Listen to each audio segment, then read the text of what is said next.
Sir ನನಗೆ ಶಂಕರ್ಜಿ ನನಗೊಂದು ಅನಿಸೋದು, ಈಗ ಈ ಕಡಿಮೆ ಅವಧಿಗೆ ರಾಜೀನಾಮೆ ಕೊಟ್ಟು ಮತ್ತೆ ಬರುವಂಥದ್ದು ಸಾಮಾನ್ಯ ಸಂಗತಿ ಅಲ್ಲ. ಒಂದು ನನಗೆ ಈ ರೀತಿಯ ಮುಖ್ಯಮಂತ್ರಿಗಳ ಬಗ್ಗೆ ಈ ಪಾರ್ಟಿ ಗಿರಿಟಿ ಅದನ್ನು ನಾನು ಹೊರತುಪಡಿಸಿ ಹೇಳ್ತಿರೋದು.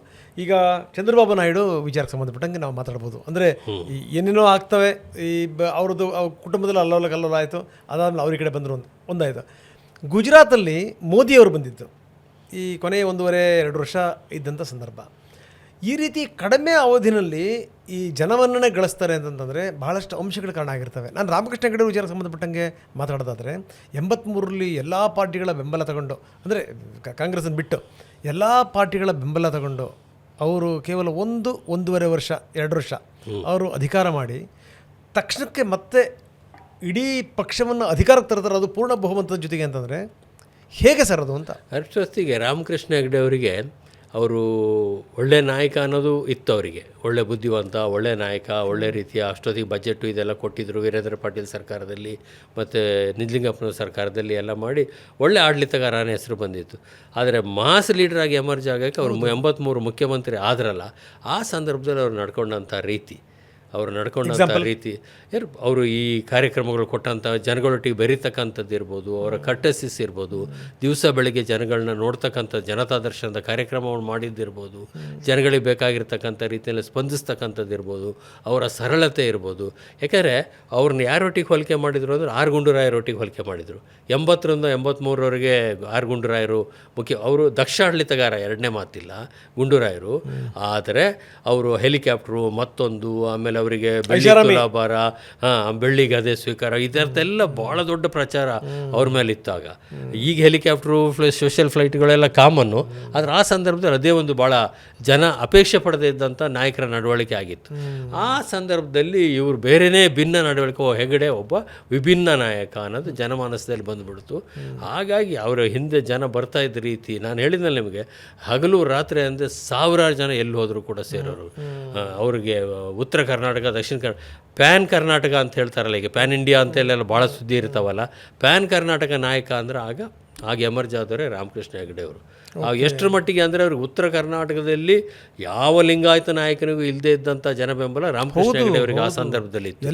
ಜಾತಿ ಮೀರಿದಂಥ ಎಲ್ಲ ರೀತಿಯ ಜಾತಿ ಅನ್ನೋದು ಒಂದು ಮಿತಿ, ಹಣ ಅನ್ನೋದು ಒಂದು ಮಿತಿ, ರಿಲಿಜಿಯನ್ ಅನ್ನೋದು ಒಂದು ಮಿತಿನೇ. ಆ ಮಿತಿಗಳನ್ನ ಯಾರು ಮೀರ್ತಾರಲ್ಲ ಅವ್ರು ನಿಜವಾಗಿರ್ತಕ್ಕಂಥ ನಾಯಕ, ಅದರಲ್ಲಿ ರಾಮಕೃಷ್ಣ ಹೆಗಡೆ ಅವರು. ಇವಾಗ ಈ 3 ಮಿತಿ ಮೀರಿ ಹೋಗ್ಬಿಟ್ಟಿದೆ, ಅದು ಬೇರೆ ವಿಚಾರ. ಅವ್ರಿಗೆ ನೋಡಿ, ಅವರಲ್ಲಿ ಮತ್ತು ಜನ ಹೇಗೆ ಮಾಸ್ ಲೀಡರಾಗಿ ಎಮರ್ಜ್ ಆದರು ಅಂದರೆ 2 ಅವರ ಮುಖ್ಯವಾಗಿರ್ತಕ್ಕಂಥ ಕಾರ್ಯಕ್ರಮಗಳನ್ನ ನಾವು ಚರ್ಚೆ ಮಾಡಬೇಕು. ಒಂದು ಅಕೌಂಟಬಿಲಿಟಿ ಇನ್ ಪಬ್ಲಿಕ್ ಲೈಫ್, ಉತ್ತರದಾಯಿತ್ವ. ಅದರಲ್ಲಿ ನೋಡಿ, ಲೋಕಾಯುಕ್ತವನ್ನು ಪ್ರಥಮವಾಗಿ ಸ್ಟಾರ್ಟ್ ಮಾಡಿ ಅದರಲ್ಲಿ ಇದು ಮಾಡಿ ಅದನ್ನ ಆ ವ್ಯವಸ್ಥೆಯನ್ನು ಜಾರಿಗೆ ತಂದು ಪಬ್ಲಿಕ್ ಲೈಫಲ್ಲಿ ಉತ್ತರದಾಯಿತ್ವ ಇರಬೇಕು ಅಂತ ದೇಶದಲ್ಲೇ ಮೊದಲನೇ ಬಾರಿಗೆ ಅವರು ಮುಂದೂರಿ ನಿಂತು ಮಾಡಿದರು. ಅದರಲ್ಲಿ ಅದನ್ನು ಮಾಡೋ ಮೊದಲರು ಸುಷ್ಮಾ ಸ್ವರಾಜ್ ಅವರ ಮಾವ ಅಲ್ವಾ ಸರ್? ಮೊದಲನೇ ಅವರು ತಕ್ಷಣ ನನಗೆ ನೆನಪಿಲ್ಲ. ಅಡ್ವೊಕೇಟ್ ಜನರಲ್ ಸಂತೋಷ್ ಹೆಗಡೆ ಅವರು, ಆಗ ಸಂತೋಷ್ ಹೆಗಡೆ ಅವ್ರನ್ನ ಅಡ್ವೊಕೇಟ್ ಜನರಲ್ ಮಾಡಿದರು. ಅದಾದ ನಂತರ ಇರಬೇಕು ಆ ಲೋಕಾಯುಕ್ತ ವ್ಯವಸ್ಥೆ ತಂದು ಉತ್ತರದಾಯಿತ್ವ ಇರಬೇಕು. ಎಲ್ಲರೂ ಉತ್ತರದಾಯಿತ್ವ ಬರೀ ಅಧಿಕಾರಿಗಳಿಗೆಲ್ಲ ರಾಜಕಾರಣಿಗಳಿಗಿರಬೇಕು ಅಂತ ಅವ್ರನ್ನೂ ಕೂಡ ಲೋಕಾಯುಕ್ತದ ವ್ಯಾಪ್ತಿನಲ್ಲಿ ತಂದರು. ಅದಕ್ಕೆ ಅದು ಜನಗಳಿಗೆ ಇದು transparency in public life, cleanliness, accountability ಅದಾಯಿತು. ಅದಾದ ನಂತರ ಅಧಿಕಾರ ಕೇಂದ್ರೀಕರಣ ಆಗಬಾರ್ದು, ವಿಕೇಂದ್ರೀಕರಣ ಆಗಬೇಕು. ಜಿಲ್ಲಾ ಪಂಚಾಯತ್ ವ್ಯವಸ್ಥೆ ಆಡಳಿತ ವಿಕೇಂದ್ರೀಕರಣ ಆಗಿ ಗಾಂಧೀಜಿಯವರ ಗ್ರಾಮ ಸ್ವರಾಜ್ಯ ಪರಿಕಲ್ಪನೆಯನ್ನು ಜಾರಿ ತರಬೇಕು ಅಂತ ಪ್ರಾಮಾಣಿಕವಾದಂಥ ಪ್ರಯತ್ನ ಅವರು ಅಬ್ದುಲ್ ನಜೀರ್ ಸಾಬ್ ಇಬ್ಬರು ಸೇರಿ ಮಾಡಿದರು. ಇವತ್ತಿಗೂ ಕೂಡ ಯಾವುದಾದ್ರು ಹಳ್ಳಿನಲ್ಲಿ ಹೋಗಿ ನೀವು ಕೇಳಿ, ಪಂಚಾಯತ್ ರಾಜ್ ವ್ಯವಸ್ಥೆಯಲ್ಲಿ ಬೆಸ್ಟ್ ಪೀರಿಯಡ್ ಯಾವುದು ಅಂದರೆ ಹೆಗಡೆಯವ್ರ ಪೀರಿಯಡು ಅಂತ ಹೇಳೋದು. ಜಿಲ್ಲಾ ಪರಿಷತ್ತು ಮತ್ತು ಮಂಡಲ್ ಪಂಚಾಯತ್ ಅಂತವ್ರು ಮಾಡಿದರು. ಈಗಂತ ಮಂಡಲ್ ಪಂಚಾಯತ್ ಇರಲ್ಲ, ಮಂಡಲಗಳನ್ನ ಮಾಡಿದರು, ಗ್ರಾಮ ಪಂಚಾಯತಿ ಇರಲಿಲ್ಲ ಆಗ. ಅದನ್ನು ಮಾಡಿದ್ದು ಅವತ್ತಿಗೂ ಕೂಡ ಎಲ್ಲಿ ಮಟ್ಟಿಗೆ ಅಧಿಕಾರ ಕೊಟ್ಟರು ಅಂದರೆ, ಜಿಲ್ಲಾ ಪರಿಷತ್ ಅವತ್ತಿನ ಜಿಲ್ಲಾ ಪರಿಷತ್ ಅಧ್ಯಕ್ಷನಿಗೆ ಒಬ್ಬ IAS ಆಫೀಸರು ಜಿಲ್ಲಾ ಪರಿಷತ್ನ ಕಾರ್ಯದರ್ಶಿ ಆಗ್ತದೆ, ಅವನ CR ಬರೀತಕ್ಕಂಥ ಅಧಿಕಾರವನ್ನು ಜಿಲ್ಲಾ ಪರಿಷತ್ ಅಧ್ಯಕ್ಷನಿಗೆ ಕೊಟ್ಟರು.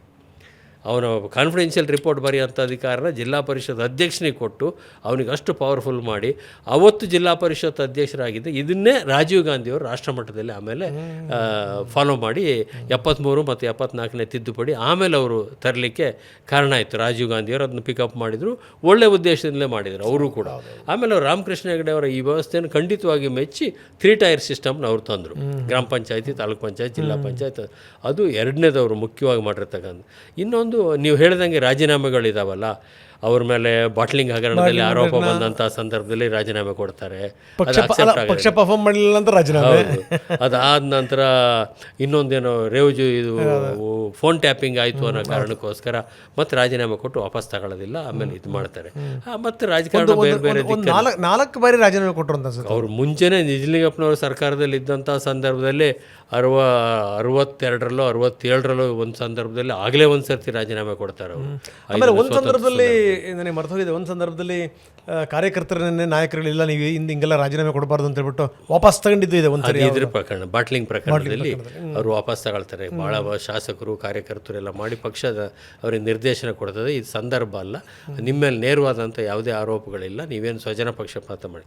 ಇನ್ನೊಂದು ಅವ್ರದ್ದು ಮೆಚ್ಚಲೇಬೇಕಾದಂಥ ಅವ್ರದ್ದು ಅಂತೇಳಂದರೆ ಅವ್ರಿಗಿದ್ದಂಥ ಸಾಮೂಹಿಕ ಮಾಸ್ ಸಪೋರ್ಟಲ್ಲಿ ಯಾರನ್ನ ಬೇಕಾದರೂ ಅವ್ರ ಕುಟುಂಬದಿಂದ ರಾಜಕಾರಣಕ್ಕೆ ತರ್ಬೋದಾಗಿತ್ತು. ಯಾರನ್ನ ಬೇಕಾದ್ರೂ ತರ್ಬೋದು. ಮಗ ಭರತ್ ಹೆಗಡೆ ಇದ್ದ, ಮಕ್ಕಳು ಹೆಣ್ಮಕ್ಳು ಇಬ್ಬರಿದ್ದರು, ಯಾರನ್ನ ಅಥವಾ ಅವರ ಅಣ್ಣ ಗಣೇಶ್ ಹೆಗಡೆ ಅವರಿದ್ದರು, ಅವ್ರ ಮಕ್ಕಳಿದ್ದರು, ಯಾರನ್ನ ಬೇಕಾದ್ರೂ ತರ್ಬೋದು. ಒಬ್ಬರನ್ನ ರಾಜಕಾರಣದ ಹತ್ರ ಸುಳಿಲಿಕ್ಕೆ ಬಿಡ್ತಾ ಇರಲಿಲ್ಲ ಅವರು, ಅಷ್ಟರ ಮಟ್ಟಿಗೆ.